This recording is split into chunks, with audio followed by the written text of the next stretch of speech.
আমি দিতে চলেছি তেল। ডিম ভাজবো, অল্প করে একটু তেল দিয়ে দেবো, সাদা তেল।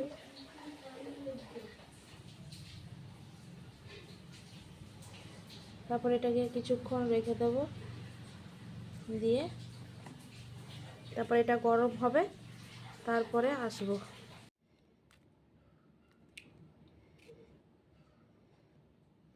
দিয়ে দিলাম ডিমটা, কিছুক্ষণ রোদে শুকতে দাও। এবার আধ ঘন্টা পরে এসে দেখবো কি হচ্ছে।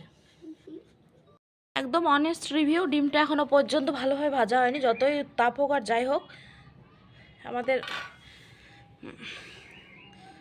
এর দরকার, যেটা গ্যাসের হিট, ফ্লেম দরকার।